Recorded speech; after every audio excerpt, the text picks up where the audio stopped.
Occupational Health makes this move. Changes to HCAP gives more focused feedback. And who do you think is a talented and respected Sinai-Grace doc?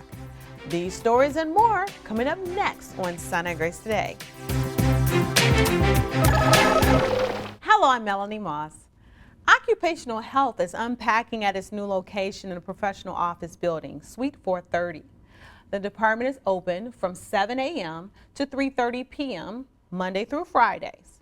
For more information, call 313-966-4807. Patient satisfaction is more important than ever, and from now until the end of March, all eyes are on our patient experience and quality scores. For the next 8 months, our patient feedback and clinical quality on-core measures will be tracked by CMS. We need to achieve at least a 50 percentile ranking nationally for Sinai-Grace to earn back a portion of its Medicare and Medicaid reimbursements. Vanguard hospitals have a goal of 75th percentile ranking.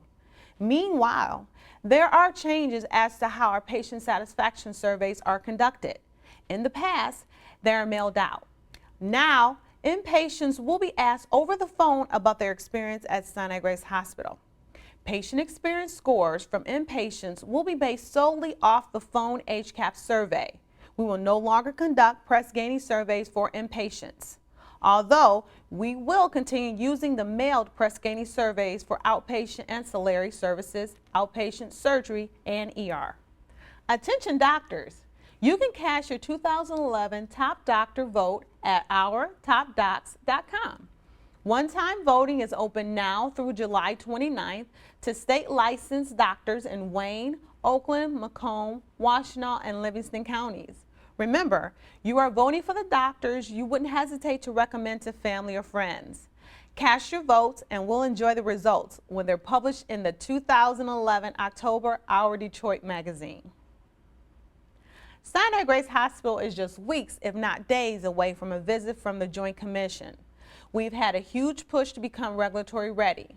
But what happens if you're tapped on the shoulder for a Joint Commission interview? Tina Taylor talks with Nina Abubakari about how to handle these questions and what you need to know to be prepared. That's right, Melanie. Joint Commission could be here at any time, so I'm here with Nina Abubakari, who's going to help us get prepared. Nina, can you tell me what Joint Commission might be focusing on this year? Joint Commission is going to definitely be focusing on documentation. They're going to be focusing on making sure that the documentation is complete. They're going to be focusing on patient education and making sure that the information that we give the patient is robust and that we have a complete plan of care for the patient. So everything is about patient-centered care. And if we're stopped by a surveyor, what are some of the things that they might ask? They could ask you absolutely anything. So it's important that you know everything that there is to know about your particular position and your job as it is taking care of the patient as well as the patient's environment.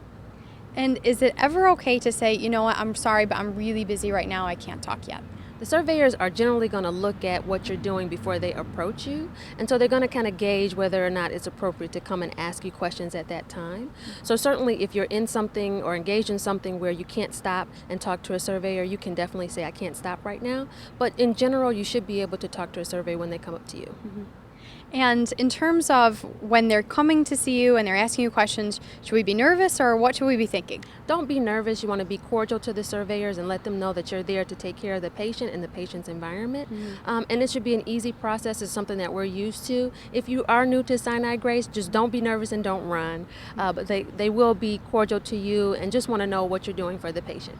And is it okay to not know the answer to a question? And if so, what do we say? It's definitely something that you can manage when you don't know an answer. You would go to your peer or your supervisor when you don't know an answer, and you can relay that information to the surveyor, and that's fine. Mm-hmm. And lastly, is there anyone in the hospital that is exempt from doing a Joint Commission survey? Absolutely nobody is exempt from a Joint Commission surveyor from asking questions. Everyone from leadership to clinical and non-clinical staff, everyone should be able to talk to a surveyor, and they will approach you. Thanks so much, Nina. You're welcome. Joint Commission could be here anytime, so make sure you're prepared. I'm Tina Taylor for Sinai-Grace Today.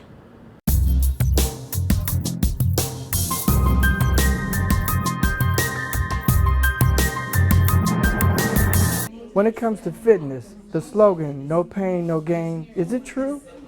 Well, the phrase "no pain, no gain" it has been associated with the fitness area, and it's often heard in any kind of competitive athletic arena or fitness area.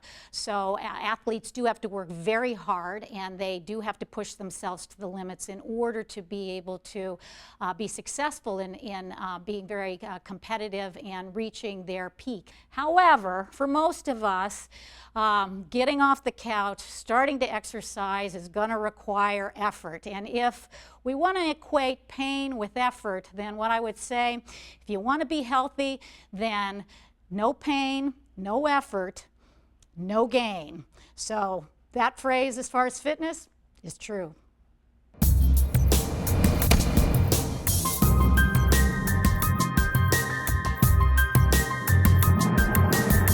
For these stories and more, you can visit our Facebook and YouTube pages for every episode of Sinai-Grace Today. I'm Melanie Moss. Thanks for watching.